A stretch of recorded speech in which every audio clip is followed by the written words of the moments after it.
the blind spots that people have towards how Marxism works, even especially like during the time of the 1960s and the 70s when a lot of this stuff was gaining momentum in the United States because of the anti-war movement. They were completely ignoring what happened in the gulags. They're completely ignoring what happened in Cuba. They had this very rosy perception of communism, which always leads to military dictatorship. Always. There's no evidence of it ever not leading to that. It's like the idea of like, I know everybody dies of rabies, but I don't think I'm going to die of rabies. Yeah, exactly. I'm just going to get bit by it. Rabies kills everybody. Yeah. It's like one lady who didn't die of rabies because of a very novel treatment where they have to put her into a medically induced coma. Because rabies is such an old disease and it's such an aggressive disease that your immune system can fight it off, but it can't keep up with it. And eventually the rabies wins, and it always wins. So by putting her in a medically induced coma, I don't know what about the biological process of it, but it somehow or another shorted out her body to the point where it had the resources to effectively battle the rabies because she was just completely immobile and in a medically induced coma. So she actually was one of the very few people ever in history to survive rabies. Oh, well, the analogy is perfect. The analogy is perfect. I mean, like we can do it. Marxism will put your whole society at best in a medically induced coma, and at worst you get starvation, gulags, mass suppression, and so. Well, it kills the society. Is what the point is. The point is the best case scenario is that you somehow through a medically induced coma fucking survive it. Yeah. There's no improvement. No. You're probably wrecked for the rest of your life. I mean, it's probably such a horrific disease that everything's compromised after that.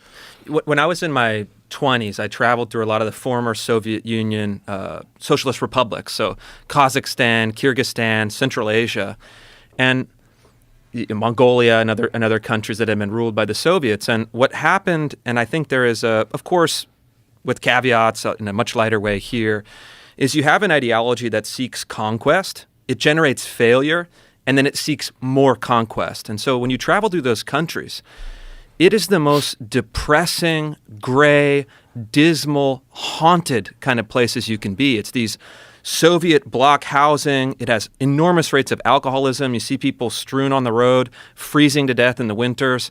There's no economic productivity. There's no culture. The Soviets had evaporated their religions and all of their old customs. And so you have human beings that have been totally extracted from any of their cultural traditions. They've been totally annihilated as far as their economic possibilities, but you still have 3, 4, 5 million people, and it's what happens when your society is devoured by ideology. And so the ideology that we're seeing in American institutions is, of course, different. We're blessed with this country to have a much more robust system and history, but it's functionally the same. And to your point, in the late 80s or late 60s and early 70s, you had true Marxist-Leninist radicals, the Black Panther Party, the Communist Party USA, the Weather Underground. And if you look at their literature, their propaganda materials from that time, and you compare it to what's happening in, let's say, Buffalo public schools, their BLM curriculum. I actually did this. I looked at the Black Panther Party pamphlets they were selling to foment revolution and the Buffalo public schools curriculum.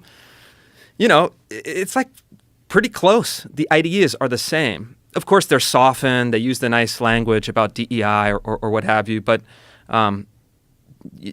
we should take ideas seriously. And bad ideas have bad consequences for societies. And it's a small amount of people that are having an enormous influence on indoctrinating kids. And that's why you're seeing kids today that grow up with this version of the society and reality that we live in that so doesn't jive with people that are older than them, who didn't grow up in that system, who are like, what are you talking about? Like, it's not that bad. Like, the things you're saying are insane. You're freaking out over almost nothing and not paying attention to the important things.